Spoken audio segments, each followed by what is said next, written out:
2014년 7월 31일 여름 끝자락의 무더운 밤이었다. 시계바늘이 오후 9시를 넘어서자 한 여성이 불안한 마음으로 경찰서에 전화를 걸었다. 남편이 아침 일찍 집을 나선 뒤 연락이 두절된 상태였다.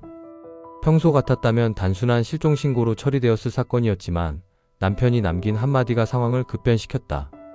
그는 강화도에 박종민이라는 인물을 만나러 간다고 했던 것이다. 경찰서에 신고가 접수되자마자 담당 형사들의 표정이 굳어졌다. 박종민이라는 이름은 그들에게 결코 낯선 이름이 아니었다. 강화도 일대에서 이 남자와 관련된 불길한 소문들이 끊이지 않았기 때문이다. 형사들은 즉시 비상체제를 가동했다. 단순한 실종사건이 아닐 가능성이 높다는 직감이 들었다. 실종신고를 한 여성은 남편 이 씨가 박종민과 부동산 거래 문제로 분쟁 중이었다고 진술했다. 이 씨는 박종민에게서 토지를 구입했으나 명의 이전을 제대로 받지 못해 민사소송을 진행하고 있었다. 그날도 그 문제를 해결하기 위해 강화도로 향했다는 것이 가족의 설명이었다. 형사들은 곧바로 박종민의 행적을 추적하기 시작했다. 강화도는 서울에서 1시간 남짓 거리에 있는 섬이었지만 복잡한 물길과 갯벌, 그리고 수많은 산과 들판으로 이루어져 있어 수색에는 매우 불리한 지형이었다. 더욱이 박종민이라는 인물은 이 지역에서 오랫동안 거주해온 토박이로 이 지역을 누구보다 잘 알고 있었다. 형사들은 쉽지 않은 수사가 될 것임을 직감했다. 수사팀이 강화도에 도착하자마자 지역 주민들로부터 섬뜩한 이야기들을 듣게 되었다. 박종민과 관련된 괴소문은 이미 10여 년 전부터 강화도 일대에 퍼져 있었다. 사람들은 은밀히 속삭였다. 박종민을 만나러 간 사람들이 종종 돌아오지 않는다는 것이었다. 첫 번째 사건은 2001년으로 거슬러 올라간다. 박종민의 내연녀로 알려진 여성이 어느 날 갑자기 자취를 감췄다. 가족들이 신고했지만 여성의 행방은 끝내 밝혀지지 않았다. 마지막으로 그녀를 본 사람은 박종민이었다. 당시 박종민은 여성과 다투었다는 목격담만 있을 뿐 구체적인 증거는 없었다. 2004년에는 박종민의 해물탕집에서 일하던 직원이 실종되었다. 20대 청년이었던 그는 박종민과 임금 문제로 갈등을 빚고 있었다고 한다. 어느 날 밤 가게 문을 닫은 후 박종민과 함께 있었다는 것이 마지막 목격담이었다. 청년의 가족들이 수소문했지만 그 역시 흔적도 없이 사라졌다.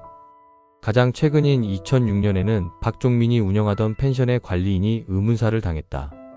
50대 남성이었던 그는 펜션 뒤편 야산에서 시신으로 발견되었다. 부검 결과 타살 가능성이 제기되었지만 결정적인 증거 부족으로 사건은 미제로 남았다. 역시 마지막으로 그를 본 사람은 박종민이었다. 형사들은 과거 사건 기록들을 면밀히 검토했다. 세 차례 모두 박종민과의 연관성이 강하게 의심되었지만 물적 증거가 부족해 기소에 이르지 못했다. 하지만 이번에는 달랐다. 과거의 경험을 토대로 한치의 실수도 없는 완벽한 수사를 진행하기로 다짐했다. 네 번째 희생자는 절대 나와서는 안 되었다. 박종민은 강화도에서 해물탕 전문점을 운영하는 자영업자였지만 그의 진짜 수입원은 따로 있었다. 바로 부동산 투기였다.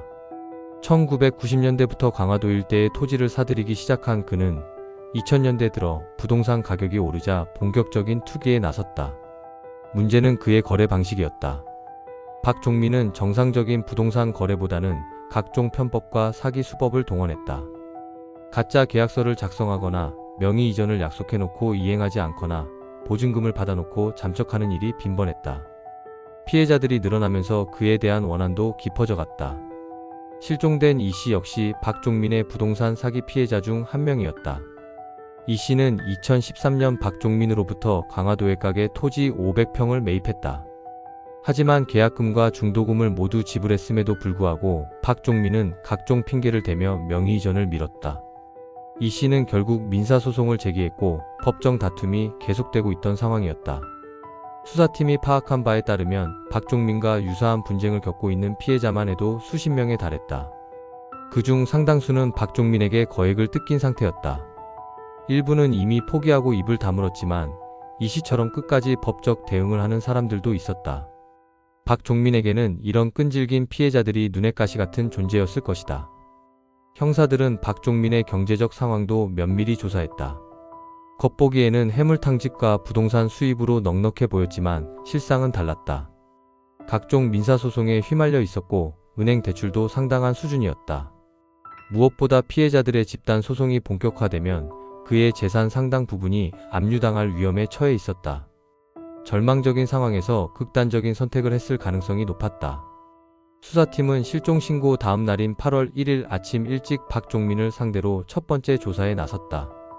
박종민은 자신의 해물탕집에서 평소와 다름없이 영업 준비를 하고 있었다. 형사들이 나타나자 놀란 기색은 보였지만 금세 태연한 모습을 되찾았다. 박종민의 진술은 간단명료했다. 전날 오후 2시경 이 씨가 자신의 가게를 찾아왔다고 했다. 이 씨는 토지 명의 이전 문제로 항의하며 당장 돈을 달라고 요구했지만 자신은 돈이 없다고 하며 이 씨를 돌려보냈다는 것이었다. 그 이후로는 이 씨를 보지 못했다고 주장했다. 하지만 날카로운 관찰력을 지닌 수사관 중 한 명이 이상한 점을 발견했다. 박종민이 신고했던 운동화 밑창에 붉은 얼룩이 묻어 있었던 것이다. 형사가 이를 지적하자 박종민은 당황한 기색을 보이며 해명에 나섰다. 가게에서 고춧가루 양념을 만들다가 묻은 것이라고 했다. 형사들은 즉시 그 얼룩의 정체를 확인하기로 했다. 박종민의 운동화를 압수해 국립과학수사연구원에 감식을 의뢰했다. 동시에 박종민의 해물탕집과 주변 지역에 대한 정밀 수색에 착수했다. 가게 주방과 홀, 창고, 그리고 인근 주차장까지 사사치 조사했다. 이틀 뒤 국과수에서 충격적인 결과가 나왔다. 박종민의 운동화에 묻은 붉은 얼룩은 고춧가루가 아니라 사람의 혈액이었다. 더욱이 DNA 분석 결과 실종된 이 씨의 혈액과 일치했다. 이제 박종민은 더 이상 단순한 참고인이 아니라 강력한 용의자가 되었다. 형사들의 수사는 한층 더 집중적이고 치밀하게 진행되기 시작했다.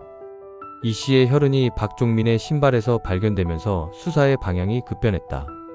형사들은 이 씨의 동선을 정확히 파악하기 위해 휴대폰 기지국 분석에 나섰다. 통신사 협조를 받아 확인한 결과 이 씨의 휴대폰은 오후 3시 27분 박종민의 해물탕집에서 반경 500m 내에서 마지막 신호를 보낸 후 완전히 두절되었다. 이는 박종민의 진술과 상당한 차이를 보였다. 박종민은 이 씨가 오후 2시경 왔다가 30분 정도 있다가 돌아갔다고 했지만 실제로는 3시 30분경까지 그 일대에 머물렀던 것이다. 더욱이 그 시점 이후로는 휴대폰이 완전히 꺼진 상태였다.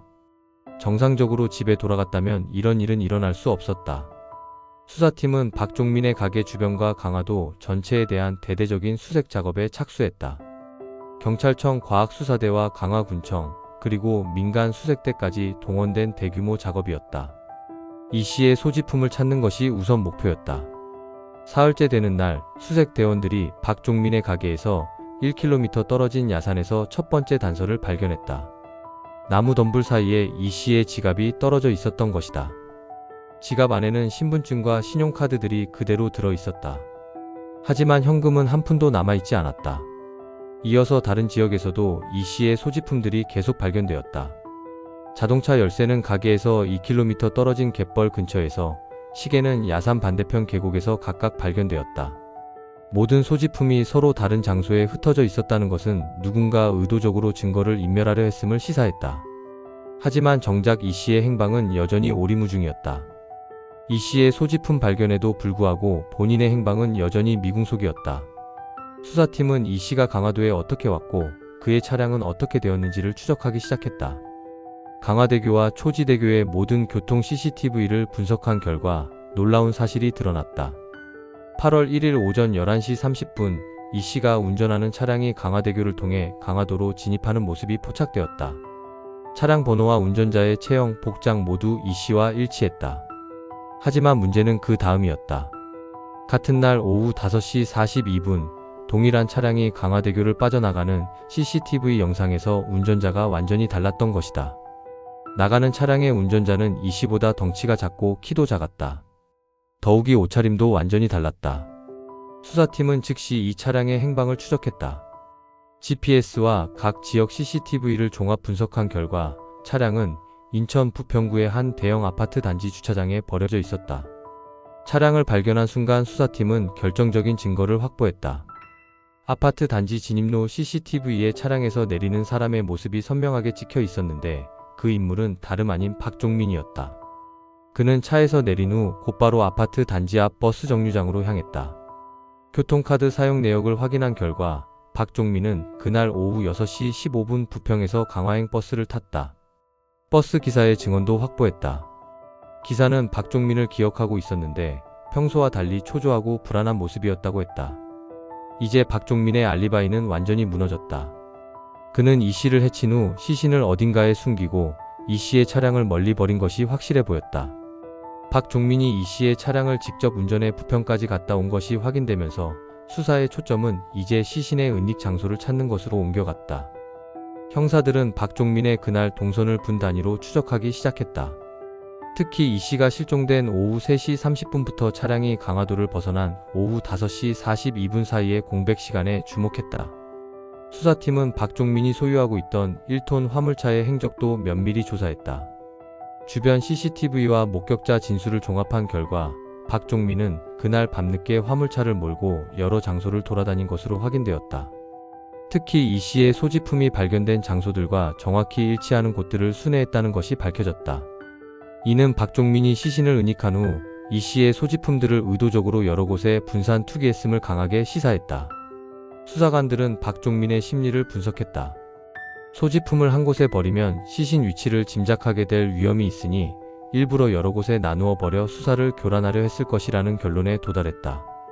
수사팀은 박종민의 모든 재산과 관련 장소에 대한 전면적인 수색에 나섰다.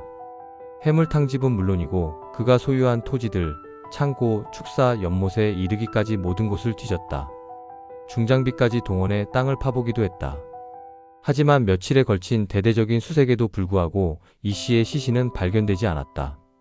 박종민은 이 모든 수색 과정을 멀찍이 지켜보며 여전히 무죄를 주장했다. 자신은 이 씨를 해치지 않았으며 CCTV에 찍힌 것은 우연의 일치일 뿐이라고 했다. 하지만 물적 증거들이 하나둘 쌓여가면서 그의 주장은 점점 설득력을 잃어갔다. 수사팀은 시신만 발견하면 이 사건을 완전히 매듭 지을 수 있다는 확신을 가지고 있었다. 열흘째 계속된 수색 작업에도 불구하고 이 씨의 시신을 찾지 못한 수사팀은 점점 초조해졌다. 모든 물적 증거가 박종민의 범행을 가리키고 있었지만 시신 없이는 완벽한 입건이 어려웠다. 강화도의 복잡한 지형과 수많은 은신처들이 수사를 더욱 어렵게 만들고 있었다. 그러던 중 수사팀 중 가장 경험이 많은 베테랑 형사가 새로운 단서를 발견했다. 그는 30년간 수많은 살인사건을 수사하면서 터득한 특별한 감각을 가지고 있었다. 야산을 수색하던 중 까마귀들이 특별히 많이 몰려있는 지점을 발견한 것이다. 까마귀들은 평소보다 훨씬 많은 수가 한 곳에 집중되어 있었고 사람이 접근해도 쉽게 날아가지 않았다. 오랜 경험상 이런 현상은 땅속에 부패한 시신이 있을 때 나타나는 전형적인 징후였다.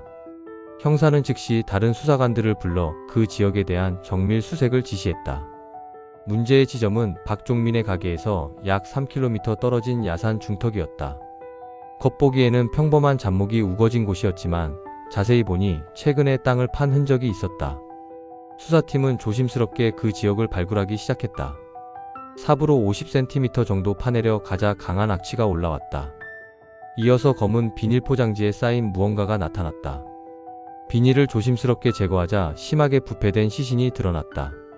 더운 여름 날씨 때문에 부패가 상당히 진행된 상태였지만 시신의 손목에 차고 있던 시계와 목에 걸린 목걸이를 통해 이 씨임이 확인되었다. 마침내 수사팀은 결정적인 증거를 찾아낸 것이다. 이 씨의 시신이 발견되면서 박종민에 대한 수사는 새로운 국면으로 접어들었다. 국과수의 부검 결과 이 씨는 머리와 가슴 부위에 심한 타격을 받아 사망한 것으로 판명되었다. 둔기에 의한 타살이 확실했다. 시신 발견 장소와 박종민의 관계도 곧 밝혀졌다.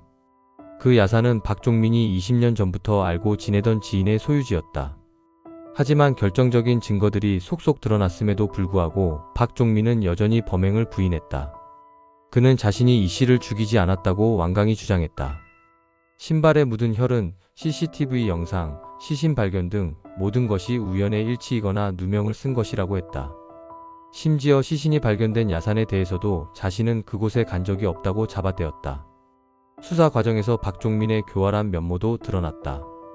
그는 지인을 통해 수사 진행 상황을 캐묻거나 변호사 접견을 핑계로 시간을 끌려고 했다. 심지어 언론을 통해 자신의 억울함을 호소하려는 시도도 있었다. 오랫동안 각종 사기와 편법으로 살아온 그의 본성이 그대로 드러나는 순간들이었다. 하지만 수사팀이 구축한 증거망은 너무나 촘촘했다. 박종민의 신발에서 나온 이 씨의 혈흔, 그가 이 씨의 차를 직접 운전한 CCTV 증거, 소지품을 여러 곳에 유기한 정황, 그리고 마지막으로 시신까지 발견된 상황에서 더 이상 변명할 여지는 없었다. 게다가 과거 3차례의 미제 사건들도 재수사에 들어가면서 박종민의 입지는 더욱 좁혀졌다. 검찰은 충분한 증거를 확보했다고 판단하고 박종민을 살인 혐의로 정식 기소했다. 13년간 4명의 생명을 앗아간 강화도의 연쇄살인범이 마침내 법정에 서게 된 것이다. 더 이상 그의 무대포식 부인은 통하지 않았다. 사건의 전모가 밝혀지면서 수사팀은 마지막 퍼즐 조각을 맞추는 작업에 착수했다. 범행 현장에 대한 정밀 감식을 통해 추가 증거를 찾아내는 것이었다. 박종민의 해물탕집에 대한 재수색에서 결정적인 발견이 있었다. 주방 싱크대 배수구에서 미세한 혈흔이 검출된 것이다. DNA 분석 결과 이 혈흔 역시 이 씨의 것으로 확인되었다. 이는 박종민이 범행 후 증거 은닉을 위해 현장 정리를 했음을 보여주는 결정적 증거였다. 또한 가게 뒤편 창고에서도 세척제와 표백제, 비닐 포장지 등이 대량으로 발견되어 치밀한 범행 계획을 뒷받침했다. 법정에 선 박종민은 끝까지 자신의 무죄를 주장했다. 하지만 검찰이 제시한 증거들 앞에서 그의 주장은 힘을 잃었다. 변호인조차 정당방위나 우발적 범행을 주장하며 양형 감경에만 매달릴 수밖에 없었다. 재판부는 박종민의 범행이 계획적이고 잔혹했으며 과거 유사 사건들과의 연관성도 인정했다. 2015년 3월 1심 법원은 박종민에게 무기징역을 선고했다. 재판장은 판결문에서 피고인이 13년간 4명의 무고한 생명을 앗아가면서도 반성의 기색이 전혀 없다고 지적했다. 특히 부동산 사기로 시작된 갈등을 살인으로 해결하려 한 점, 그리고 범행 후 치밀하게 증거를 인멸하려 한 점을 중죄로 판단했다고 밝혔다. 박종민은 항소했지만 2심에서도 같은 판결이 나왔다. 대법원 역시 상고를 기각하면서 무기징역이 확정되었다. 강화도를 13년간 공포로 몰아넣었던 연쇄살인마는 마침내 사회로부터 영구히 격리되었다. 사건이 마무리된 후 수사관들은 깊은 안도감과 함께 씁쓸함을 감출 수 없었다.